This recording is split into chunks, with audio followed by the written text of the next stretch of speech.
Hello friends, welcome to my channel. இன்றைக்கி நம்ம வீடியோவில் ஹோட்டல் ஸ்டைல் டிஃபன் சாம்பார் செய்கிறது எப்படின்னு பார்க்கலாங்க. இந்த சாம்பார் இட்லி தோசை கூட சாப்பிட்றதுக்கு அருமையான காம்பினேஷனாக இருக்குங்க. சுட சுட இட்லி கூட இந்த சாம்பார் ஊற்றி சாப்பிட்டிங்கன்னா டேஸ்ட் அவ்வளோ சூப்பராக இருக்கும். வாங்க இப்போ இந்த ஹோட்டல் ஸ்டைல் டிஃபன் சாம்பார் செய்கிறது எப்படி நம்ம வீடியோக்குள்ளே போய் பார்க்கலாம்.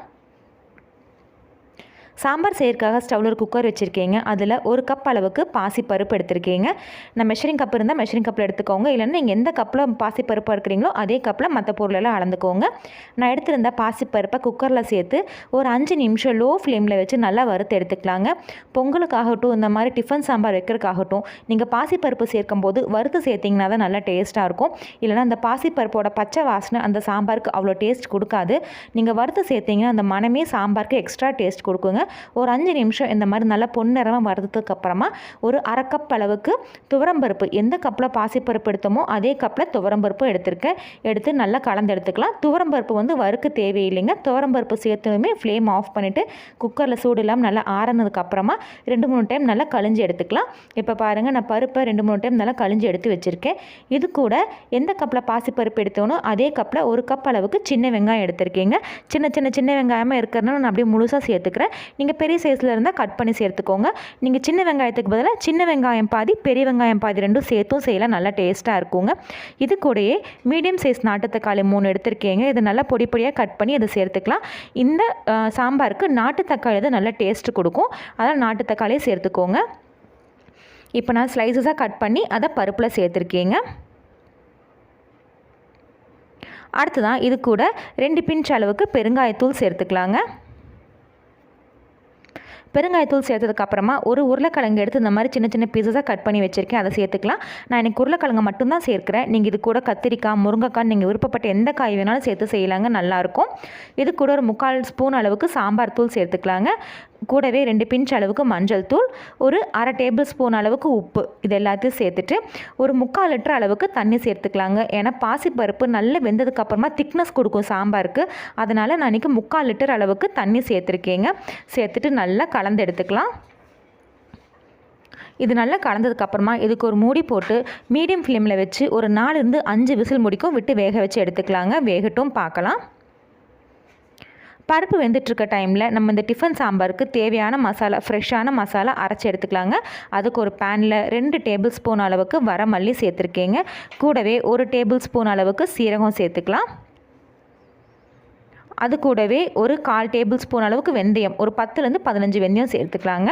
ஒரு 1/4 டேபிள் ஸ்பூன் அளவுக்கு கடுகு, இது எல்லாத்தையும் சேர்த்து நல்ல செவந்து வறுபட்டமான வர அளவுக்கு வறுத்து எடுத்துக்கோங்க. கடுகு நல்லா படப்படன்னு வெடிக்கும், அந்த அளவுக்கு நல்லா வறுத்து எடுத்துக்கோங்க. இது வறுக்கும் போதே இது கூட 1 டேபிள் ஸ்பூன் அளவுக்கு கடலைப்பருப்பும் சேர்த்துக்கலாங்க. இந்த கடலைப்பருப்பையும் சேர்த்து நல்லா வறுத்து எடுத்துக்கலாம். கடலைப்பருப்பு செவந்து வர அளவுக்கு வறுத்து எடுத்துக்கணும். கடலைப்பருப்பு நல்லா செவந்து வந்ததுக்கப்புறமா இது கூட காரத்துக்காக ஒரு 3 வரமிளகாய் சேர்த்துக்கலாங்க. நான் ஏற்கனவே சாம்பார் தூள் சேர்த்துருக்கேங்க, அதனால் காரத்துக்கு 3 வரமிளகாய் தான் சேர்த்துருக்கேன். நீங்கள் காரத்துக்கு தகுந்த மாதிரி கூடவோ குறைவோ சேர்த்துக்கோங்க. வரமிளகாய் எல்லாம் நல்லா வறுப்பட்டு வந்ததுக்கப்புறமா இதை ஆற வச்சு ஒரு மிக்சர் ஜாரில் சேர்த்து நல்லா ஃபைன் பவுடரை அரைச்சி எடுத்துக்கலாங்க. இப்போ ஒரு 5 விசில் அமர்ந்துருச்சு. ஓப்பன் பண்ணி பார்க்கலாம். பாருங்கள் எந்த அளவுக்கு நல்ல மைய வெந்து வந்திருக்குன்னு. நம்ம 3/4 லிட்டர் அளவுக்கு தண்ணி சேர்த்துமே பார்த்திங்கன்னா பாசிப்பருப்பு வேக நல்லா திக்னஸ் கொடுத்து நல்லா கெட்டியான பருப்பாக வெந்திருக்கு. இது நல்லா கலரி விட்டுக்கலாங்க. அல்லது நல்லா பருப்பெல்லாம் நல்லா மசிஞ்சிடணும், அந்த அளவுக்கு நல்லா அழுத்தி கிளறி விட்டு எடுத்துக்கலாங்க. இந்த மாதிரி நல்லா கலரி விட்டு எடுத்ததுக்கப்புறமா இது கூட நல்லா கொதிக்க வச்ச தண்ணி ஒரு 2 டம்ளர் அளவுக்கு சேர்த்துக்கலாங்க. சாம்பார் பொறுத்த அளவுக்கு நீங்கள் பருப்பு வேக வச்சதுக்கப்புறமா எப்போவுமே கொதிக்கிற தண்ணி சேர்த்துக்கோங்க, அப்போ தான் சாம்பார் நல்லாயிருக்கும். நீங்கள் பச்சை தண்ணி சேர்த்துனீங்கன்னா சாம்பார் சலசலன்னு ஆகிடுங்க, டேஸ்ட்டாக இருக்காது. அதனால் நீங்கள் கொதிக்கிற தண்ணி சேர்த்து தான் கலரணும். ஒரு 2 டம்ளர் அளவுக்கு கொதிக்கிற தண்ணி சேர்த்து நல்லா கலந்து எடுத்துட்டேங்க. எனக்கு இந்த கன்சிஸ்டன்சி போதுமானதாக இருக்குது. ஸோ இந்த கன்சிஸ்டன்சிலே நான் அப்படியே விட்டுறேன். அடுத்ததான் இது கூட நான் ஃபைன் பவுடரை அரைச்சி வச்சுருந்தேன். ஃப்ரெஷ்ஷாக அரைச்ச மசாலா பவுடர்லேருந்து ஒரு 2 டேபிள் ஸ்பூன் அளவுக்கு சேர்த்துக்கிறேங்க. சேர்த்துட்டு திரும்பி நம்ம டேஸ்ட் பண்ணி பார்த்துட்டு பத்தலைனா கூடுதலாக சேர்த்துக்கலாம். நான் இன்றைக்கி 2 டேபிள் ஸ்பூன் அளவுக்கு அந்த மசாலா பவுடரை சேர்த்து நல்லா கட்டி இல்லாமல் கலந்து எடுத்துக்கணுங்க. பாருங்கள் இந்த மாதிரி கொஞ்சம் கூட கட்டி இல்லாமல் நல்லா கலந்து எடுத்ததுக்கப்புறமா இந்த சாம்பாருக்கு தேவையான அளவு உப்பு சேர்த்துக்கலாம். உப்பு சேர்த்ததுக்கப்புறமா இது கூட ஒரு சின்ன நெல்லிக்காய் அளவுக்கு புளி எடுத்து கரைச்சி எடுத்து வச்சுருக்கீங்க. அந்த புளி தண்ணி இது கூட சேர்த்துக்கிறேன்.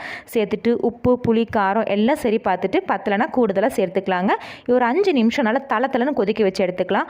பாருங்கள் இந்த மாதிரி நல்லா தளன்னு கொதிச்சு புளியோட பச்சை வாசனைலாம் போய் டிஃபன் சாம்பார் சூப்பராக ரெடி ஆகிடுச்சுங்க. இதுக்கு மேலே பொடியாக நறுக்குன்னா மல்லித்தலை தூவி இறக்கிடலாங்க.